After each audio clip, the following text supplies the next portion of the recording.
By 1977 through 1978, Mahadai Das was writing a very different kind of poetry from the optimistic enthusiasms of "I want to be a poetess of my people."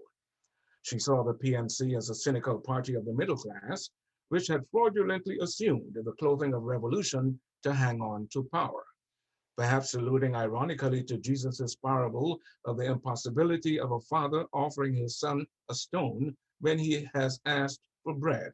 She writes, "Cold is my bread of stone, my bitter tea fouls its inner course in the duodenum." However, unlike many others, her disillusionment did not mean the abandonment of ideals and political activity.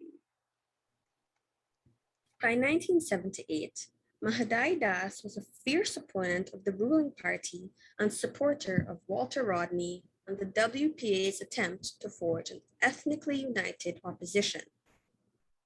Her second collection of poetry, My Finer Steel Will Grow, published in 1982, expresses bleak disillusionment with the corruption and authoritarianism that had overtaken the nationalist project.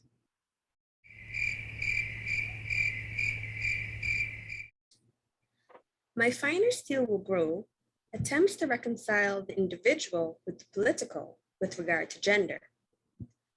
The poet speaks about the discrepancy in fighting with men for political freedom, only to be suppressed by those same men in personal relationships. These poems are whispered, not declaimed, and images of fragile, embattled bodies abound. Exuberant vision is replaced by a guarded watchfulness, and the poems become naughty, secretive, and introspective with no clear sense of who is being addressed. Instead of the ornately descriptive titles of the first collection, many of these poems are untitled, or where titles are used, they are cryptic and withhold clues to the poem's meanings. Psychic rather than geographical landscapes are invoked, and the poems are elusive and densely metaphorical. What is immediately noticeable about the poems in her second collection is that they are tighter in form, more controlled in diction, and more imagined. Metaphor rather than rhetorical statement carries the burden of meaning. They have an edge of passionate commitment, but there is also a new note of sometimes self-mocking detachment. There are poems of distress and anger which never lose hope.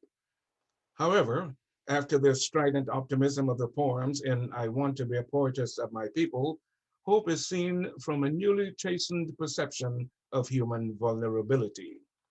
Working in a very disciplined way through two dominant metaphors, the images of warfare and the image of the body broken into separate inanimate parts, Das conveys very effectively a sense of how shattering defeat feels, how hostile the world. Hope is found in a vision of cosmic justice, in solacing images of the inevitability of natural and seasonal change. Yet there is no thought that change comes through some miraculous divine intervention, but only through the workings of the individual and collective will in the political here and now.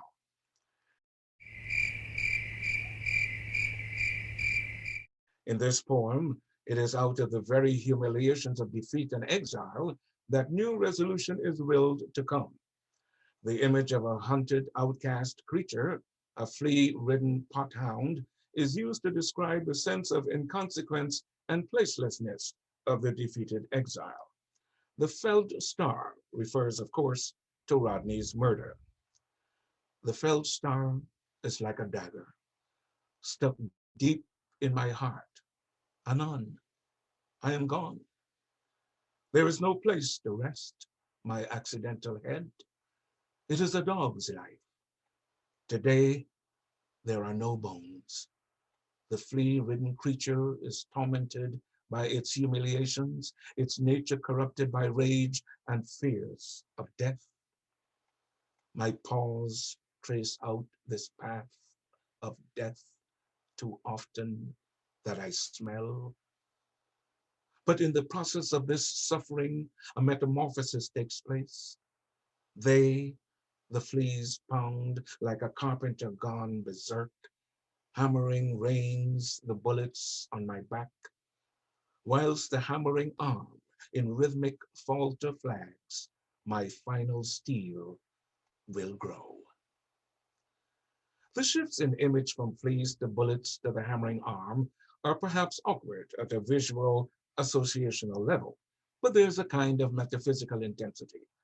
One suspects that Das is making deliberate use of echoes from Blake's poem Tiger, Tiger, in the image of the hammering arm of the oppressor, which is transforming the seedy pothound into a creature of fearful symmetry.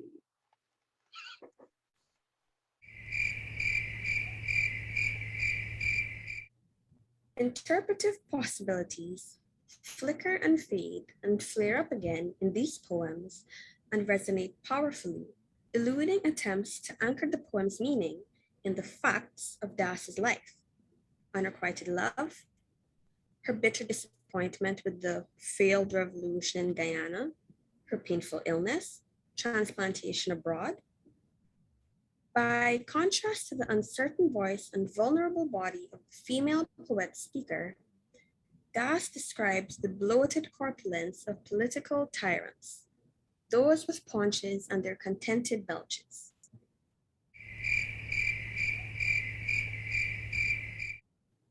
In her third collection, Bones 1988, Das addressed her experiences as an Indo-Caribbean woman living in the materialistic culture of the urban USA. Bones explores her changing female identity, but only in 2 or 3 poems incorporates her Indian heritage within this identity. It is clear that Das was determined never to be corralled into any fixed position.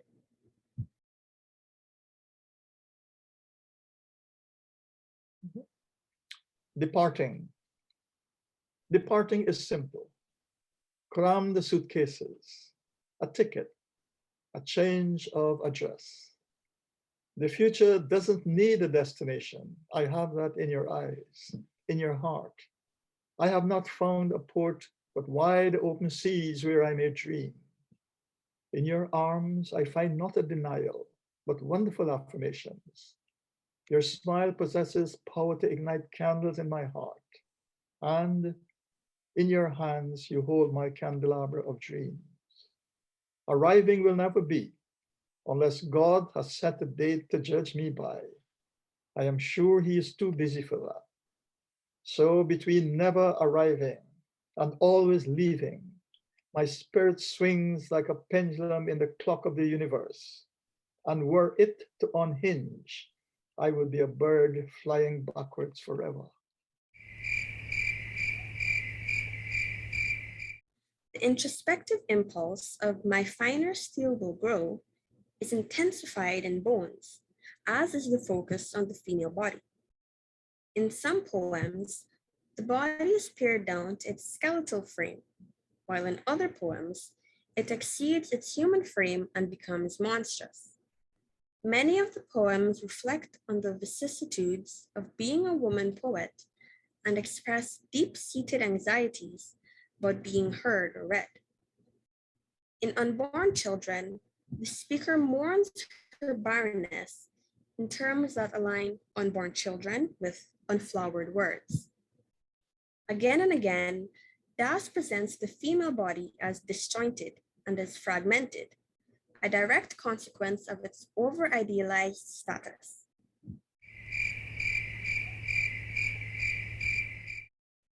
There is a sense here of Das deliberately sidestepping her received ethnicity as the basis for poetic identity. This is further consolidated by the fact there are so few specific references to Indian Guyanese culture in her work, apart from they came in ships.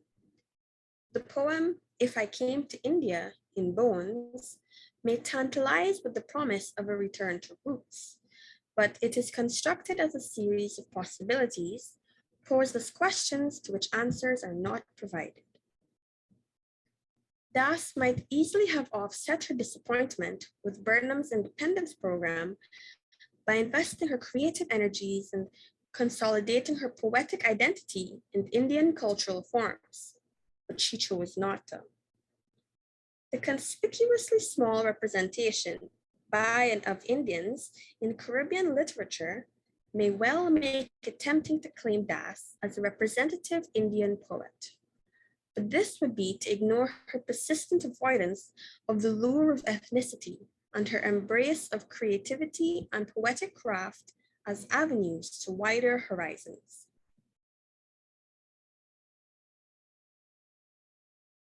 On dreams and consequences.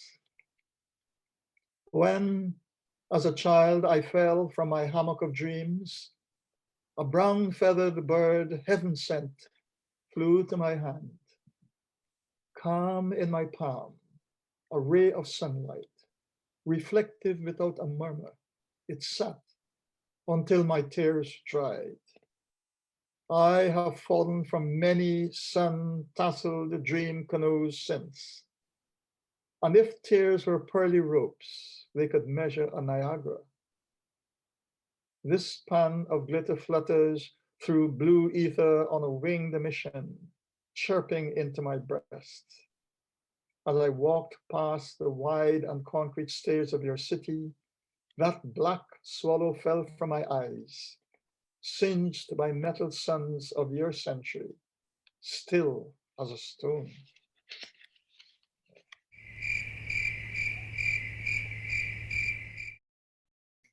The previously uncollected poems included in A Leaf in His Ear allow the reader to see the full range and breadth of Das's poetic interests and abilities and her intense engagement with the craft of poetry. The poems vary in style and achievement, and there is a strong sense of a poet arrested in mid-flow. But there is excitement and energy too in this collection, in witnessing the drama of a poet coming to voice, veering from the expansive declamations of her first collection to the secretive and terse introspections of her second and third collections.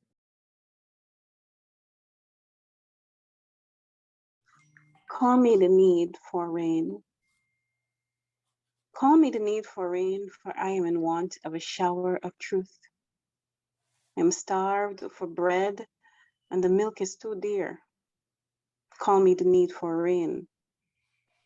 Call me the want of sunlight, for I am hungry for a star, but the swine eat husks. This leprous ear. I am starved for flowers and stars. Call me the need for rivers in my eyes, for the pain is so deep, tears will not come. And the want of love is upon me. Call me the need for eyes. Call me the need for hills in my heart, for the land is so flat, it is flooding. And the pestilence is sharpening its teeth. Call me the need for hills. Call me the need for storm, a slant force of angry waters, bearing my breasts, laying naked my soul. Call me the need for the storm.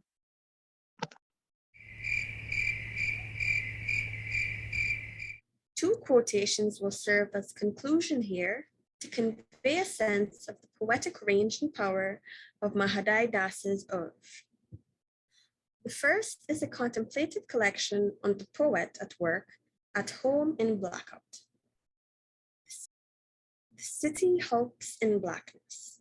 Its form is arresting my blind stare as I sit in its judgment for my table of illuminations with my scrivener's ink, my cheap paper, recalling early country darknesses, the sooty jug lamps of childhood.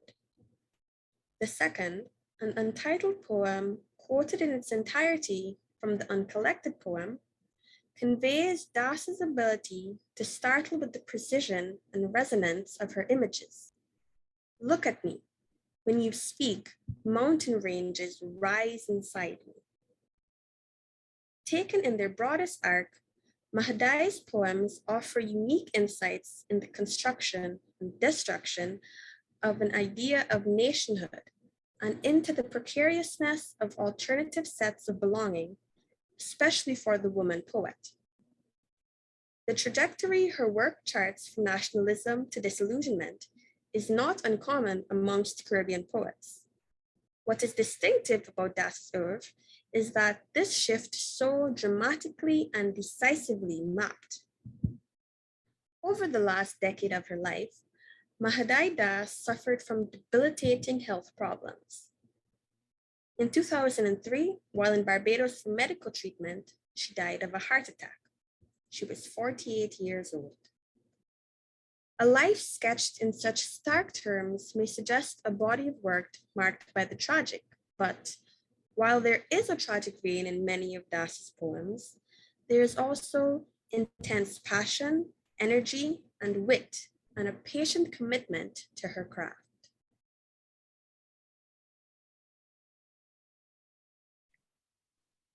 Watching. Every approaching footstep betrays my intentions.